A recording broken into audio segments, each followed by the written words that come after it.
update on the Nifty all-time high in the Indian markets. Broadly, we've seen Nifty moving very quickly from 19,000, and it's almost about to touch 21,000, which again most pessimistic investors will never really appreciate the fact that Nifty has reached 21,000. And no matter where in which part of the world we are, most of the times you will get commentary around there is a crash coming and there is a crash coming. And I mean, we can attribute this movement to a million things, like the election results. It could be government changing, governments taking power again. But if you see, it's just the performance of the underlying companies that are leading to the growth, the aspect of their valuations being accurately judged. It is adding to a lot of value in Nifty overall, and that's where we are seeing that the growth of Nifty is excellent in the past 1 year. Actually, if you see, Nifty has grown significantly. It was at around 15,000. If you just consider the 1 year span, it was about made a low of about 15,600 and has gone to a high of 21,000. Now, isn't that more than 25, 30, 33%? It is, right? So the returns are significant even in a single year time span, right? So the 1 year return is at around 30% plus, we can say. Even if a person, without really doing too much of analysis, which is, a lot of part of it is also me, I do have a lot of Nifty Bs, which is basically a ETF, and even that ETF will provide you the same return as the market is providing today.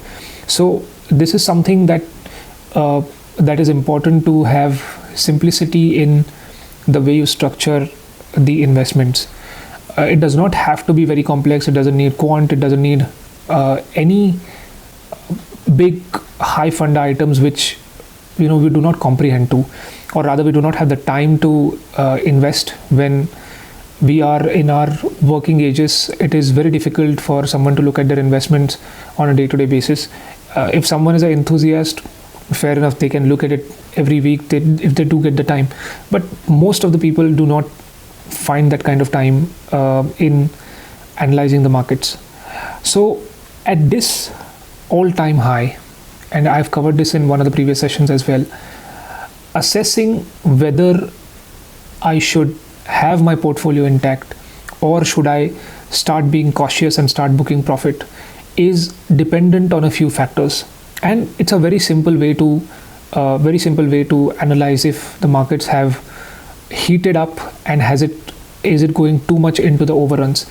Now, one of the simple aspects that one can cover is look at the PE ratio, right? Now, if you look at PE ratio in isolation just as a number, 21, it doesn't mean anything. But if you look at the PE ratio in relation to the mean, median, and the standard deviation values, then it makes a lot of difference. So if I go to this is one of the sites that I have always followed, is the Nifty50.com. Now it's as simple as this is giving you a great chart which is telling you in very simple terms, as of today, if Nifty is at a all-time high, what is the current PE ratio ongoing? And the current PE ratio right now is 22.29. Now, where does this PE ratio fit in the entire scheme of things? In simplicity terms, first of all, PE ratio is how much are the investors willing to pay for every single rupee that a Nifty 50 company makes. So if a company is making 1 rupee in business, in EPS, the investors of Nifty are ready to pay a value of 22.29 as a premium. Now, that it is not a problem. It should always run in premium, and that's how the public markets work, right?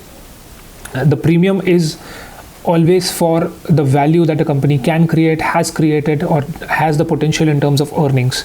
But if this valuation heats up too much, now what is too much? To understand that, you need to look at this chart, which is a very simple chart which tells you this is the median value of the Nifty 50 valuation. This is 1 standard deviation, this is 2 standard, 3 and 4 standard deviations. You see in as of March 21, the valuations went to as high as 41. That means the investors were betting on Nifty to a premium of 41, and now that's where you have to be cautious. That's where I personally would just liquidate my portfolio to almost 80-90% of whatever holdings I have, and just simply shift to cash, because immediately after this valuation was there, you saw this lowering of Nifty, this correction in Nifty, and as soon as the Nifty reached here, which is close to around 17th of June, look at the valuations of Nifty as on 17th of June, right? It came back to the median of 20. Now there is no hard and fast rule about whether you should invest when it is at 20, whether you should invest when it is at 15, what's a bargain, what's a overvaluation. But it is very simple that I personally take it as a very simple indicator that if I am closer to the median, I keep looking to hold on to the profits. I keep looking to hold on to the portfolio as it is, no changes, because this is where the bigger moves are expected to come. This is where a larger run in Nifty is likely to happen. Again, no guarantees. We're not here in a market scenario which is certain. It is always going to be uncertain. But this has been my observation. I've tried this a couple of times and it has worked for me. Now, as soon as Nifty starts shifting into the standard deviation of 25 and the range of 30, that's where I start becoming cautious. There is also a perspective to this that I have is I don't see the valuations to rise up to 25 and 30 that easily as of now. The reason for that is the interest rates that we have prevailing in our country as of now, right? The interest rates are pretty high. They are on the verge of rising or even being constant. I did not see even though I see CPI dampening, the yearly average has not gone to where RBI wants it to be, which is at 4%, and that has not happened as of now. So I don't see this interest rate trajectory also to reduce anytime soon, and because of that, I do feel that the companies which are the key big companies of the Indian market, they are pretty high on debt, and until this interest rate cycle starts turning downward, there is going to be very minimal very minimal chances of high profitability, high growth scenario. And that's where I see that the Nifty P ratio it's just at 22.29, which is very close to the median. So am I really worried with all this big move coming in Nifty, which says, and obviously you'll see a million people talking about a possible crash on YouTube very soon, right? As soon as the market starts going down, everybody talks about bottoms. As soon as the market starts moving up, everybody talks about the top. And I think the game is between the two, where we look at what the valuations are, we look at what should our investment strategy be, and in very simple terms, just be cautious that as soon as the valuations start going into above 1 standard deviation, if you are someone who takes risk, then 2 standard deviations is what could be a possible value, but it has to be a watchful number.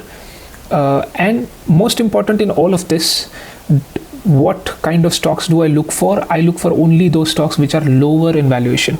So if I go down to that particular aspect, this is my screener. I think I walked you through last time, which was simple queries which says market capitalization greater than 50, average ROC greater than 15, sales growth. I am very strict about debt to equity being less than 0.25. I don't like companies which are big debt holders and they are trying to grow. That growth generally is stunted after a particular time, and any one event can really break them down in a very different way.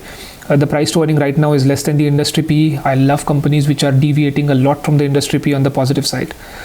So I look at this list, and if you see there is a value which is called as industry P variance. Now some companies that have industry P variance of close to 52, so the current P of the company is 20, the industry average is 72, so this is definitely underrated. Now does that mean I go and hit all these stocks in and simply take a position? Definitely not. There is bigger, or rather a more deeper dive into the fundamentals of it, looking at the cash flow, profitability, OPMs, the ROC over the previous years, and just a quick cursory check on what are the future plans. You don't need to go too much into detail. You don't need to be very skeptical. It's an investment. You will either make a return or you will either lose. But if in my experience, what I've seen is, if the PE is low, I have generally seen the fundamental companies which are doing well with a lower P than their industry averages do very well, even if the markets go flat, right? Even if the broader index goes flat, these companies I've found do very well. Again, I am not pointing you to any particular company. Please do not take this as advice. This is simply me showing you the list of what I try to do in such market conditions. If we look at the broader news, or what is upcoming, is on 8th of December we have RBI interest rate policy. Again, I'm not expecting any change to the interest rates. I don't see inflation has numbed even a bit. There is going to be we are seeing conditions of flood in various parts of India already because of unlikely times of rainfall. So I don't see this to really contribute to a lower inflation. I do see a higher inflation from here, but if you do put the right policies in, that can also be tamed. But let's see what happens. As of now, I don't see a interest rate changes, and until I see a downward spiral on the interest rates, I don't feel that the equity markets will boom and really go into a big valuation area, right, which is here. But as soon as it starts going into standard deviation 2, I will be cautious. I will stop making any new investment bets. Already I have stopped making any new investment bets. I do need some sort of correction to happen for a month or two, and then again the valuations come down to a lower level and we do a better analysis on it. So that's where, even if I find one of the best companies to invest as of now, I wait until I see some correction in the broader markets, some correction in Nifty, and then I try to put some money on it. I hope that was insightful. Make sure you look at all these websites. It's a very useful exercise.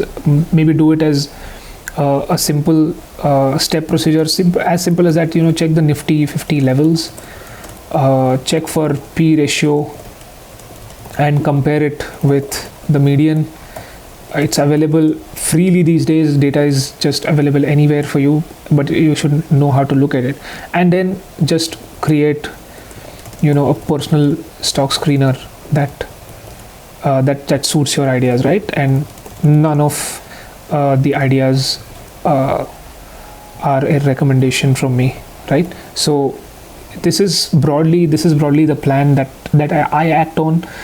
Even if nothing now, the question would be, how about investing now in Nifty Bs? Again, this is not what I do. I invest in on any of these areas, on all these big beautiful black candles, which is basically red candles on your chart. On all these areas I have invested in Nifty Bs, right? Even here, all these big black candles is what I have invested.